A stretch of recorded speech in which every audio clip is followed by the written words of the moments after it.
So, ang start natin, mag-left natin tayo. Lakad dito mataas, dito tayo putol. So, ang start yan, slice natin, bahagya. Ayan, saka putulin. At saka dito, ano natin, slice natin, ito. Ayan. Ayan. Saka, ito na. Kailangan, makasimaki itong ating sayon sa kastak para fit siya. Saka, talit natin. Kailangan mabilis para, ito pupukul kita. Ito ko tali. Ayan.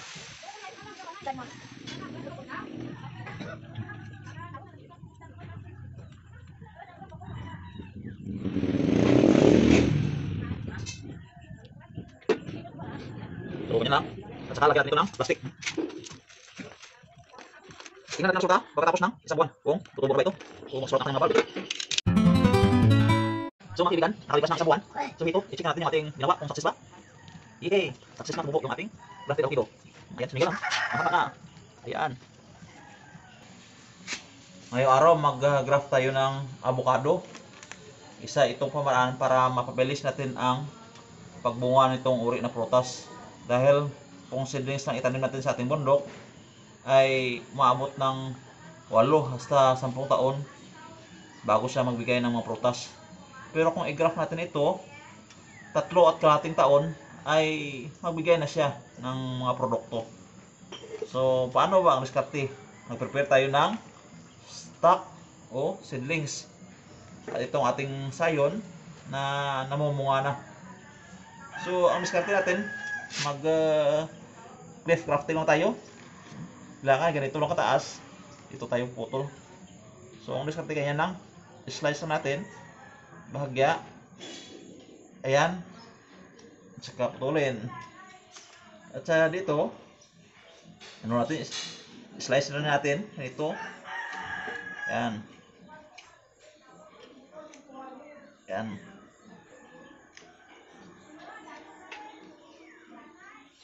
Saka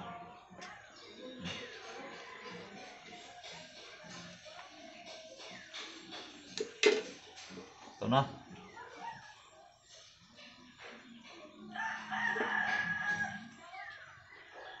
Kailangan magkasing laki itong ating sayon at saka stock para fit siya.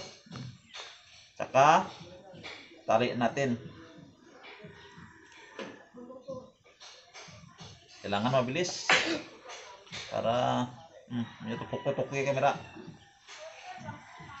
Ganito ang pagtali. Ayan.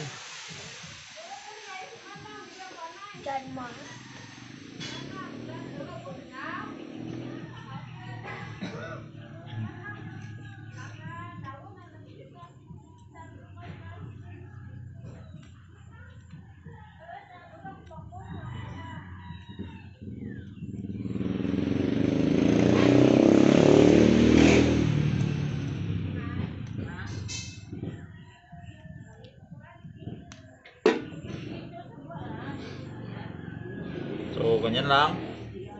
At saka lagyan natin ito ng plastic.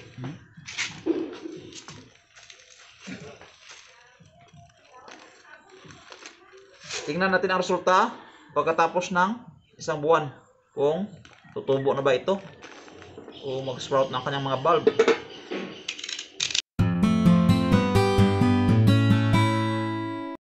So mga kaibigan, nakalipas ng isang buwan.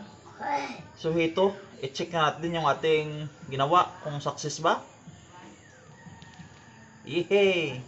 Success na, tumubo yung ating grafted avocado. Ayan, sumingil lang. Mahaba na. Ayan. So, ang isang piraso nito ay naghahalaga ng 300 pesos. At tingnan nyo ang diskarte natin, in-slice natin ito sa taas. Parang purpose nito ay hindi mag-transpiration. At itong masingil niya, pinutol rin natin para ang nutrient ay pupokus dito sa kanyang bagong singil na bulb at tubo.